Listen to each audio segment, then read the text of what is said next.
मोहिनी एकादशी व्रत कब है? वैशाख मास के शुक्ल पक्ष की मोहिनी एकादशी की महिमा, व्रत के दिन, दिनांक और पूजा के शुभ मुहूर्त जानें। एकादशी व्रत की महिमा में पहले परब्रह्म और जीव को समझते हैं। परब्रह्म मात्र संकल्प लेते हैं और महामाया पूर्ण करती हैं। परब्रह्म की लीला में परब्रह्म के एक से अनेक होने के संकल्प की पूर्ति में असंख्य जीवात्माएं परब्रह्म से अलग होकर इच्छा पूर्ति और उसके अनुरूप कर्म करने के लिए भूलोक में आकर कर्म योनि धारण करती हैं, जबकि जीव की कर्म और भोग दो योनियां होती हैं। भूलोक में कर्म योनि और नरक और स्वर्ग जैसे लोक में भोग योनि में रहती हैं। योनि के स्थूल, सूक्ष्म और कारण तीन आयाम और पांच कोष, अन्नमय कोष, प्राणमय कोष, मनोमय कोष, विज्ञानमय कोष और आनंदमय कोष होते हैं।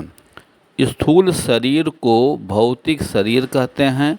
भौतिक शरीर का विकास और उत्थान अर्थात भरण पोषण अन्न जैसे भौतिक संपदा और व्यायाम से होता है, जबकि सूक्ष्म शरीर के अंग प्राणमय कोष, मनमय कोष, विज्ञानमय कोष और आनंदमय कोष हैं और सूक्ष्म शरीर का पोषण यज्ञ, पूजा पाठ, भजन कीर्तन, आराधना, व्रत और ध्यान योग से होता है।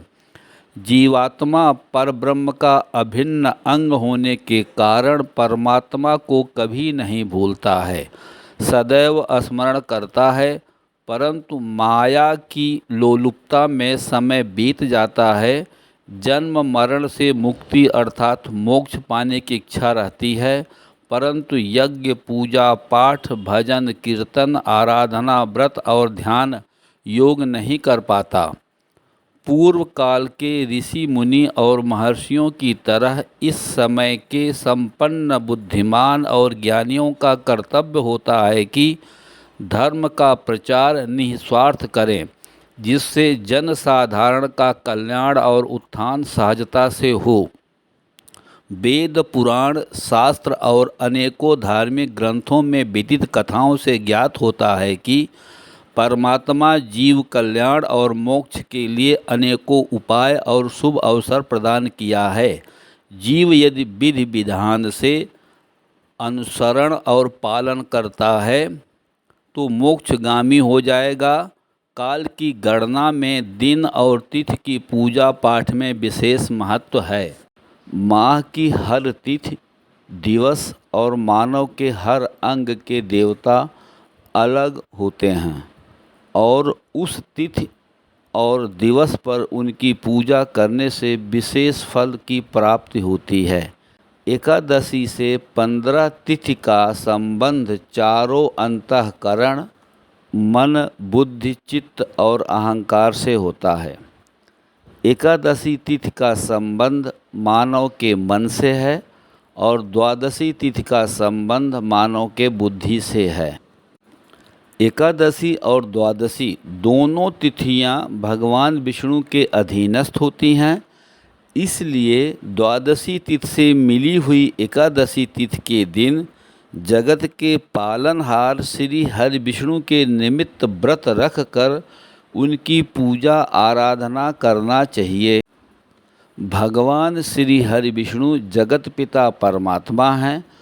अगर उनकी कृपा प्राप्त हो जाए तो संतान, धन धान्य और सभी सुखों की प्राप्ति होती है। कुछ प्राप्त होना शेष नहीं रह जाता है। मनुष्य सदा विजयी होकर समस्त लोक में पूज्य और अंत में वैकुंठवासी हो जाता है, अर्थात परमात्म तत्व की प्राप्ति होती है। हर तरह के दोष से बचने के लिए भगवान शिव और विष्णु में अंतर नहीं समझना चाहिए। मूलभूत निर्विकार निर्लेप सत्ता ही कार रूप में भगवान विष्णु, ब्रह्मा और भगवान शिव और सभी शक्तियों के रूप में प्रकट हुई हैं। भगवान विष्णु ने क्यों लिया मोहिनी अवतार? भगवान विष्णु की लीला के अंश में दुर्वासा ऋषि द्वारा इंद्रदेव को श्री होने का श्राप और त्रिदेव में अग्र पूज्य की परीक्षा में भगवान विष्णु की छाती में ऋषि भृगु द्वारा लात मारने पर माता लक्ष्मी की नाराजगी से वैकुंठ छोड़ने की कथा से सभी अवगत हैं। भगवान विष्णु के सुझाव समुद्र मंथन, जिससे माता लक्ष्मी पुनः प्राप्ति संभव होगी। देवताओं और दानवों द्वारा समुद्र मंथन प्रारंभ हुआ और इसके दौरान सबसे पहले विष निकला, जिसे संसार के कल्याण के लिए भगवान शिव ने अपने कंठ में धारण किया। फिर अलग अलग कई रत्न निकले जो देवताओं और दानवों को प्राप्त हुए। अंत में भगवान धन्वंतर अमृत कलश लेकर प्रकट हुए। अमृत देवताओं के साथ ही असुर भी पाना चाहते थे, मगर असुर अमृत पी लेते तो अमर हो जाते और पूरी सृष्टि में उनका आतंक बढ़ जाता और सृष्टि का विकास के बजाय पतन होता। जबकि देवता सृष्टि के विकास और उत्थान में सहायक होते हैं, इसलिए देवताओं को अमृत मिले और असुरों को अमृत न मिले, इसके लिए भगवान विष्णु ने मोहिनी अवतार लिया था। उस दिन वैशाख शुक्ल एकादशी थी। मोहिनी ने चतुराई से देवताओं को अमृत पान करा दिया था और असुरों को वंचित रखा। भगवान विष्णु ने संसार को स्वरभानु नामक एक दानव के माध्यम से अमृत की महिमा को किस प्रकार समझाया, आइए जानते हैं। सबसे पहले स्वरभानु को जानते हैं। महर्षि कश्यप की पत्नी दनु से विप्रचित नामक पुत्र हुआ, जिसका विवाह हिरण्यकशिपु की बहन सिंहिका से हुआ। राहु का जन्म सिंहिका के गर्भ से हुआ, इसलिए राहु का एक नाम सिंहिके भी है। समुद्र मंथन के समय स्वरभानु नामक दानव के मन में अमृत पाने की प्रेरणा जागृत किया और उसने धोखे से दिव्य अमृत की कुछ बूंदें पी ली थी। सूर्य और चंद्रमा ने उसे पहचान लिया और मोहिनी अवतार में भगवान विष्णु को बता दिया। इससे पहले कि अमृत उसके गले से नीचे उतरता, भगवान विष्णु जी ने उसका गला सुदर्शन चक्र से काट कर अलग कर दिया, परंतु तब तक उसका सिर अमर हो चुका था। यही सिर राहु और धड़ केतु ग्रह बना और सूर्य चंद्रमा से इसी कारण द्वेष रखता है। इसी द्वेष के चलते वह सूर्य और चंद्रमा को ग्रहण करने का प्रयास करता है। ग्रहण करने के पश्चात सूर्य राहु से और चंद्र केतु से उसके कटे गले से निकल आते हैं और मुक्त हो जाते हैं। राहु और केतु सूर्य एवं चंद्र के परिक्रमा पथों के आपस में काटने के दो बिंदुओं के द्योतक हैं, जो पृथ्वी के सापेक्ष एक दूसरे के उल्टी दिशा में 180 डिग्री पर स्थित रहते हैं। जीव का शरीर ब्रह्मांड का सूक्ष्म रूप में उसका प्रतिबिंब है। ब्रह्मांड में विराजमान सभी देवी देवताओं, ग्रह नक्षत्रों की शक्तियाँ सूक्ष्म रूप में मानव शरीर में व्याप्त रहती हैं और जागृत करने पर प्रकट होती हैं। स्वरभानु नामक दानव अमृत के प्रभाव से राहु और केतु के रूप में अमर हो गया और अपने अस्तित्व से जीव के जीवन को संचालित करने वाले सभी ग्रह को प्रभावित करता है। सूर्य और चंद्रमा सबसे ज़्यादा पीड़ित होते हैं। राहु भौतिकता और केतु आध्यात्मिकता की तरफ प्रेरित करता है। अर्थात राहु और केतु भौतिकता और आध्यात्मिकता के दो बिंदु हैं। भौतिकता और आध्यात्मिकता के बीच जीवात्मा मन के माध्यम से पीड़ित होता है। कारण आत्मा और मन के कारक क्रमशः सूर्य और चंद्रमा हैं। मोहिनी एकादशी व्रत का महत्व। शास्त्रों के अनुसार मोहिनी एकादशी का व्रत करने से व्यक्ति को जन्म जन्मांतर के पापों से मुक्ति मिलती है। यह व्रत आत्मशुद्धि, संयम और भक्ति का प्रतीक है। मोहिनी एकादशी का पुण्य फल इतना महान है कि यह अश्वमेध यज्ञ से भी अधिक फलदायी माना गया है। इस एकादशी का नाम मोहिनी इसलिए पड़ा क्योंकि इसी दिन भगवान विष्णु ने समुद्र मंथन के समय मोहिनी रूप धारण करके देवताओं और को अमृत प्रदान किया था। इस रूप में भगवान विष्णु ने मोह और माया पर विजय प्राप्त कराई थी। अतः यह व्रत हमें मोह माया से दूर रहकर आत्मा की शुद्धि की ओर ले जाता है। इस दिन व्रत रखने से घर में सुख समृद्धि, वैभव, सौभाग्य और धन की वृद्धि होती है। जिन घरों में मोहिनी एकादशी का पूजन श्रद्धापूर्वक किया जाता है वहाँ पर नकारात्मकता दूर होती है और सकारात्मक ऊर्जा बनी रहती है। मोहिनी एकादशी व्रत कथा। इस तिथि और व्रत के विषय में एक कथा कही जाती है। सरस्वती नदी के रमणीय तट भद्रावती नाम की सुंदर नगरी है।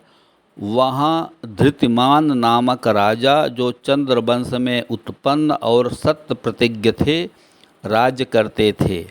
उसी नगर में एक वैश्य रहता था जो धन धान्य से परिपूर्ण समृद्धशाली था। उसका नाम था धनपाल। वह सदा पुण्य कर्म में लगा रहता था। दूसरों के लिए प्याऊ, कुआं, मठ, बगीचा, पोखरा और घर बनवाया करता था। भगवान विष्णु की भक्ति में उसका हार्दिक अनुराग था। उसके 5 पुत्र थे, सुमना, द्युतिमान, मेधावी, सुकृत और धृत बुद्धि। धृत बुद्धि 5वां था। वह सदा बड़े पापों में संलग्न रहता था। जुए आदि दुर्व्यसनों में उसकी बड़ी आसक्ति थी। वह वेश्याओं से मिलने के लिए लालायित रहता और अन्याय के मार्ग पर चलकर पिता का धन बर्बाद किया करता। एक दिन उसके पिता ने तंग आकर उसे घर से निकाल दिया और वह दर दर भटकने लगा। इसी प्रकार भटकते हुए भूख प्यास से व्याकुल वह महर्षि कौंडिन्य के आश्रम जा पहुँचा। शोक के भार से पीड़ित वह मुनिवर कौंडिन्य के पास गया और हाथ जोड़कर बोला, ब्राह्मण द्विज श्रेष्ठ, मुझ पर दया करके कोई ऐसा व्रत बताइए जिसके पुण्य के प्रभाव से मेरी मुक्ति हो। कौंडिन्य बोले, वैशाख के शुक्ल पक्ष में मोहिनी नाम से प्रसिद्ध एकादशी का व्रत करो। मोहिनी को उपवास करने पर प्राणियों के अनेकों जन्मों के किए हुए मेरु पर्वत जैसे महापाप भी नष्ट हो जाते हैं। मुनि का यह वचन सुनकर धृत बुद्धि का चित्त प्रसन्न हो गया। उसने कौंडिन्य के उपदेश से विधिपूर्वक मोहिनी एकादशी का व्रत किया। इस व्रत के करने से वह निष्पाप हो गया और दिव्य देह धारण कर गरुड़ पर आरूढ़ हो सब प्रकार के उपद्रवों से रहित श्री विष्णु धाम को चला गया। इस प्रकार यह मोहिनी का व्रत बहुत उत्तम है। इसके पढ़ने और सुनने से सहस्त्र गोदान का फल मिलता है। मोहिनी एकादशी व्रत के दिन, दिनांक और पूजा के शुभ मुहूर्त। वैशाख माह के शुक्ल पक्ष की एकादशी तिथि का प्रारंभ 7 मई को सुबह 10:19 पर हो रहा है। वहीं इस तिथि का समापन 8 मई को दोपहर 12:29 पर होगा। उदया तिथि के मुताबिक मोहिनी एकादशी का व्रत गुरुवार 8 मई को किया जाएगा। मोहिनी एकादशी 2025 व्रत पारण समय। मोहिनी एकादशी का व्रत पारण 9 मई 2025 को सुबह 5:34 से सुबह 8:16 पर किया जाएगा। पारण तिथि के दिन द्वादशी समाप्त होने का समय 2:56 पर है।